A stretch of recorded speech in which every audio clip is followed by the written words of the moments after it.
Hello, Moto-Mecca members. Welcome to another, what do we call this thing we do? The Moto-Mecca Minute? Moto-Mecca Monday?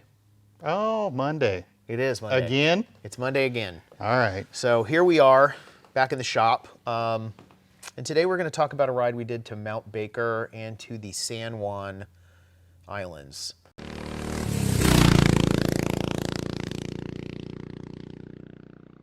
Welcome. Thanks for joining us. Hopefully these videos convince people that Washington State is a really terrific place to ride a motorcycle, particularly in the summertime. January, maybe not so much, but July, August, absolutely. So we decided we wanted to go north this. I've lived here since 1999. Ty has been here due to court order his entire life. So Ty, do you want to tell people maybe a little bit about where Mount Baker is and its significance and what would make it a neat place to go? Mount Baker's a neat place to go really any time of the year. I've skied Mount Baker, I've snowmobiled Mount Baker, I've ridden bikes, dirt bikes up in that area, and of course just recently we took the street bike up there. So all the seasons are covered with Mount Baker.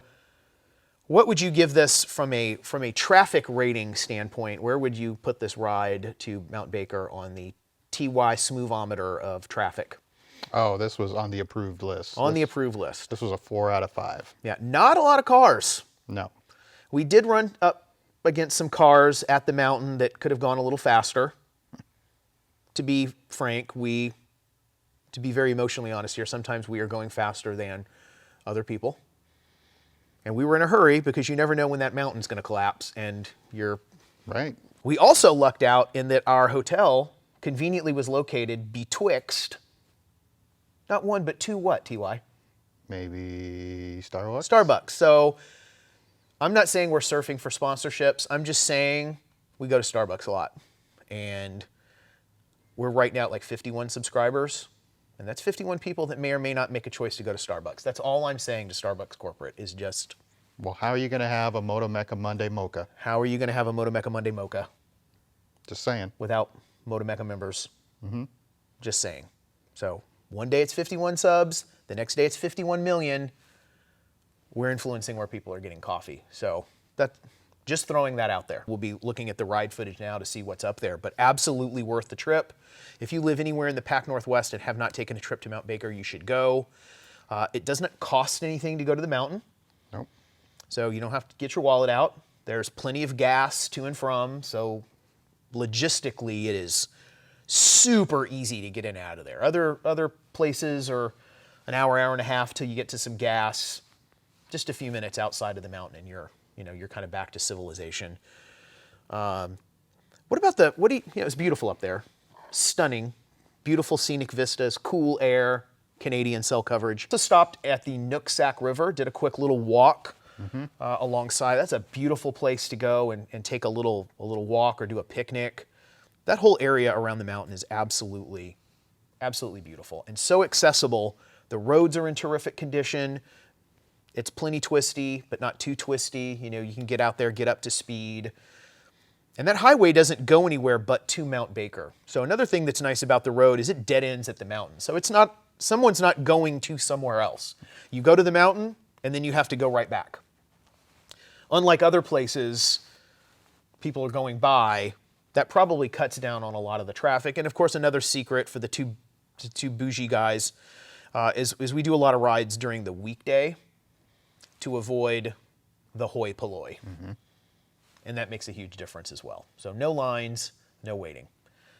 Now, I don't know if this day 2 weeks ago was like really cool older guy day, but later that same day, we ran into another older gentleman, and you got to have a nice conversation with him.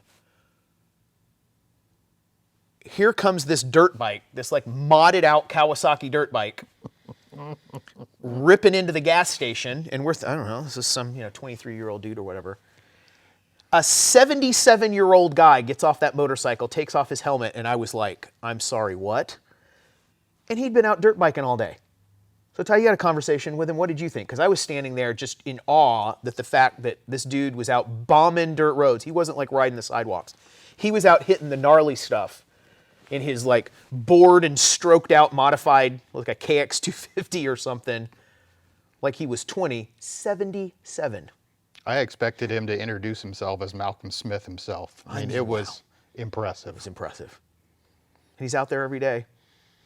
And he was telling us about how some of his friends can't go and ride with him anymore. It's like, sir, I think there's a lot of 50-year-olds that don't ride like that anymore. And he's just out there all the time. So maybe the secret for you guys out there is if you want to stay young, get yourself a gnarly dirt bike and just go out in the dirt and try to outrun growing old. Because this guy apparently has figured something out. He's a retired tugboat captain. Yep. Yeah. It was.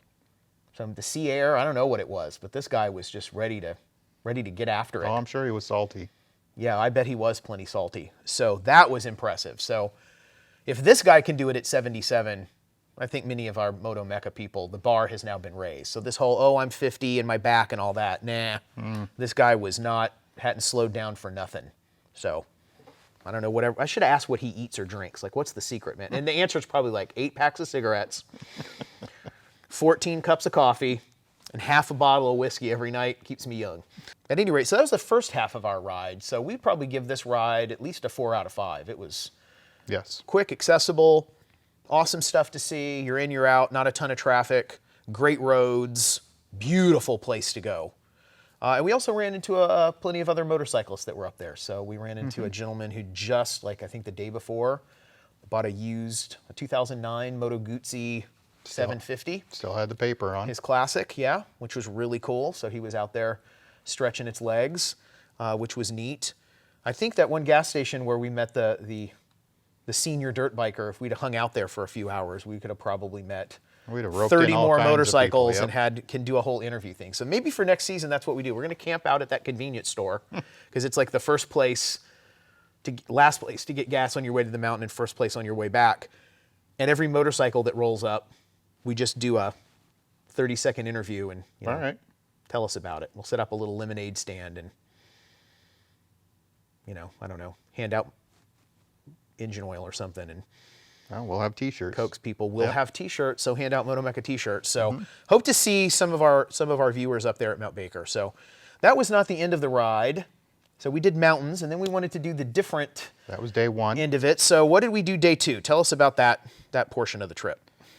Well, this one got us to the San Juan Islands. So we wanted to hop on some ferries and do the tour. Yes. And we did. We did. So we did the mountain version, then we wanted to go do the water version. So Mountains to Sound, as it is. basically we did.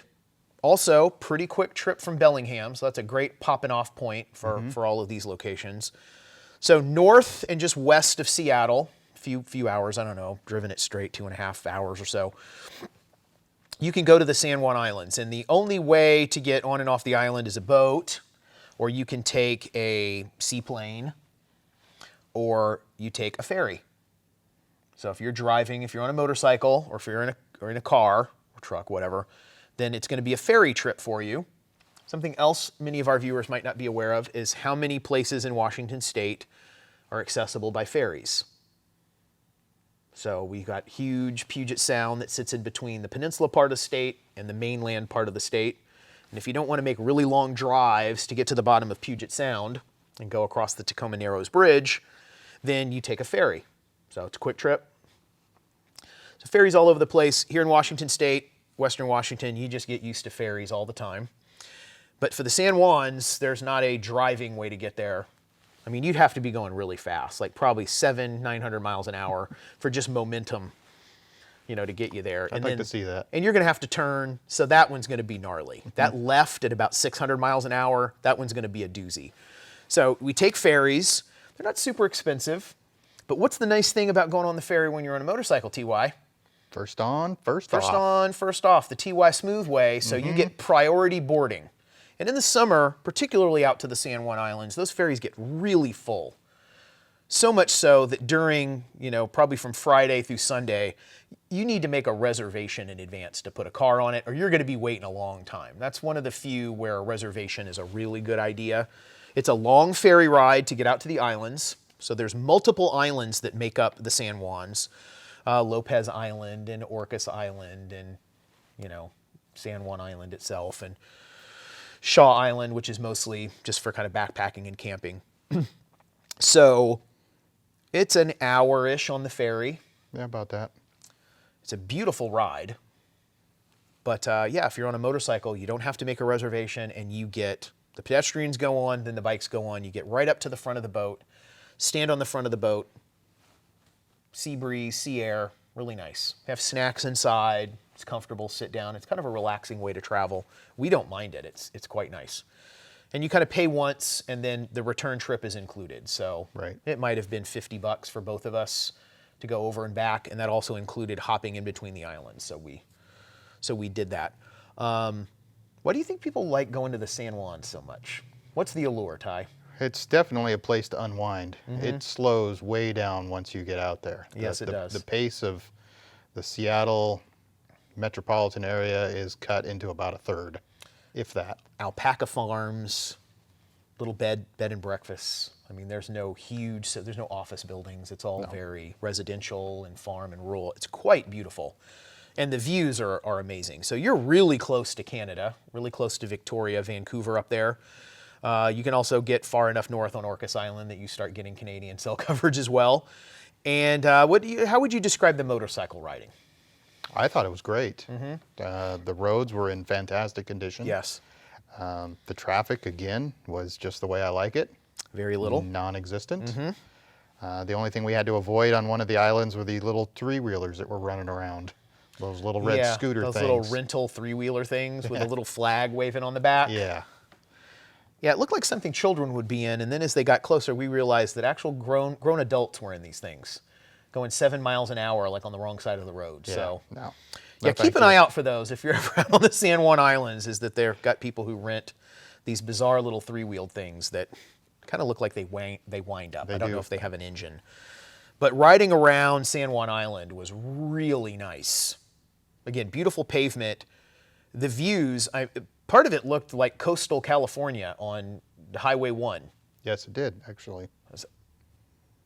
I was blown away. Just the diversity of what it is that you see there was more than I would have thought for a relatively small loop. And of course, you're landlocked, so you're just going to make your loop around the outside of the island, or cut through and do dinner or whatever. But after we did San Juan Island, we wanted to check out Orcas. Orcas Island. I guess that one's really like the northernmost kind of inhabited. There's some other little islands, Waldron and stuff, but I don't know if that's really an inhabited place people go. Maybe you take your boat there for an afternoon. It's horseshoe shaped. It's horseshoe shaped, right? yes. So we had to go all the way to one side and then come all the way back. Yes. And that was beautiful. So same things, beautiful roads, pretty stuff to see. Mount Constitution we rode up to. So that was kind of the terminus of that ride. What was up there? A small castle. Yeah. Surprisingly. So apparently in early 20th century, the former mayor of Seattle bought a whole bunch of property on Orcas when there was probably nobody up there. I'm sure no ferries, nothing. And built this castle at the top. So again, footage that you'll see from there. One of the best views that you're going to get in the Pac Northwest. Oh, it was incredible. You could see everything there. You could see everything. Mount Baker to one side, Canada, all the way up Nanaimo, because you're up there, and then you're on this castle-y thing. We're over 2,000 feet. Yeah. Windy, just really pretty up there.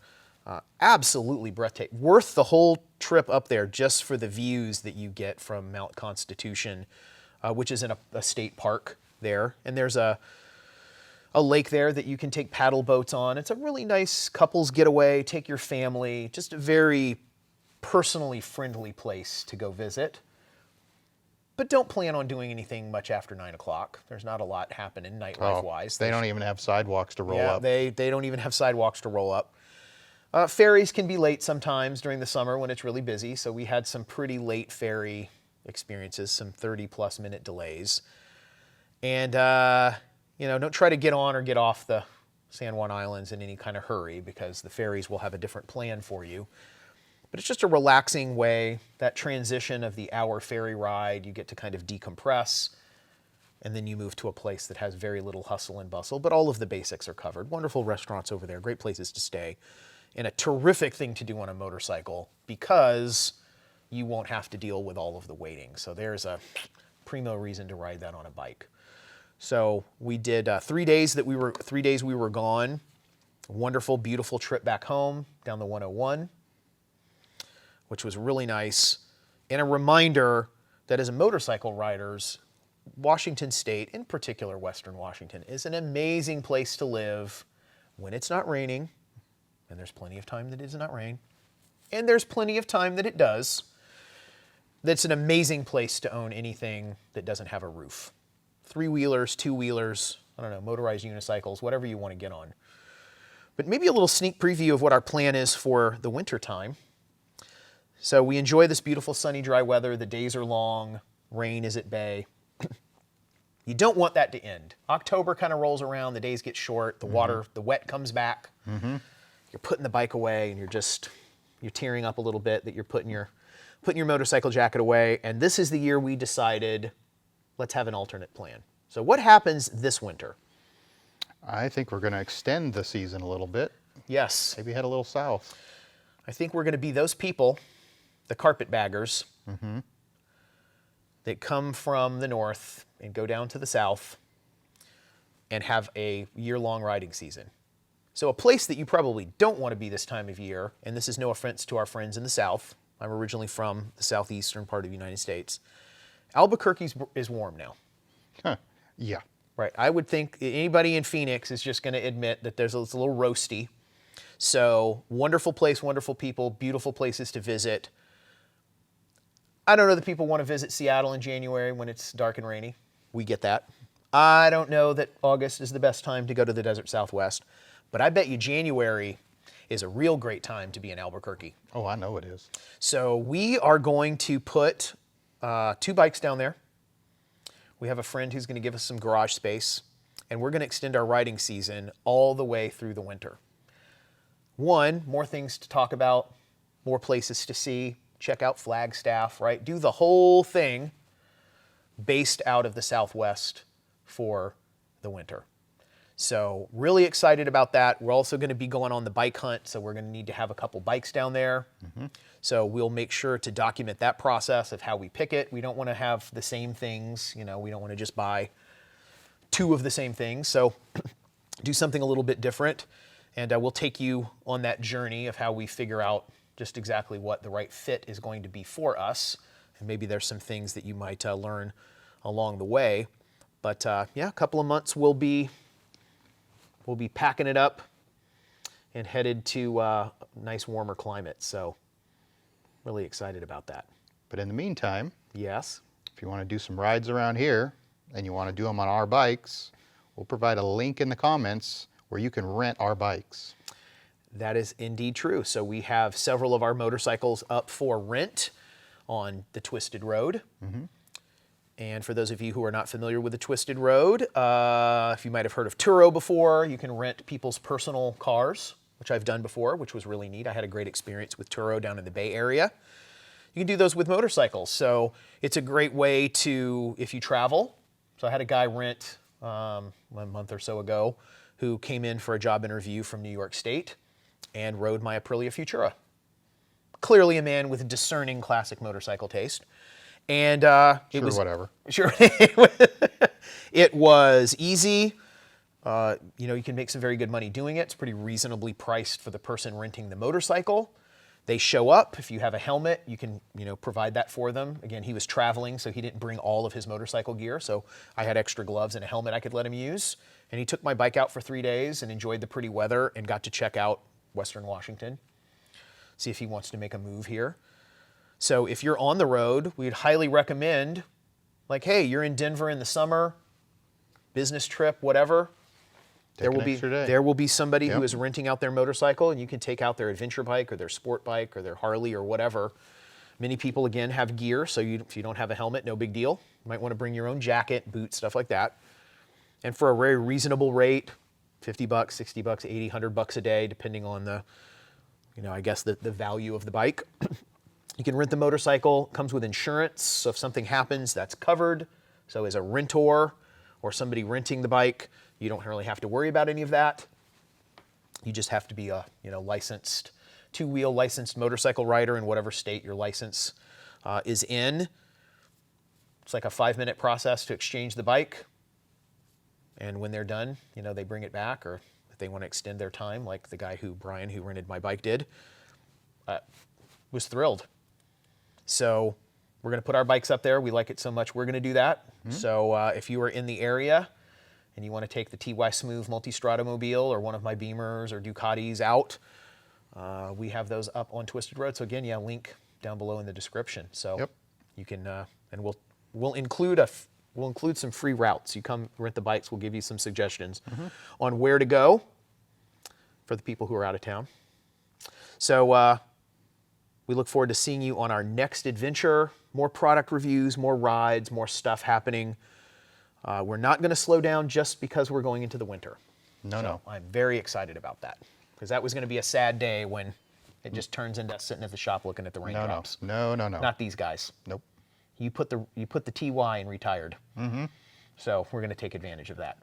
So we know there's a lot of places where you could spend your time on the internet. We appreciate you taking a few minutes to listen to these two guys blabber on.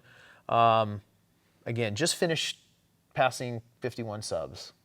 So if you like our content, please smash the like button. If you really, really like what we do, and how could you not love this face? And even if you don't. Well, it's digitally altered, so it looks much better by the time they see it. Okay, good. I just blur mine out.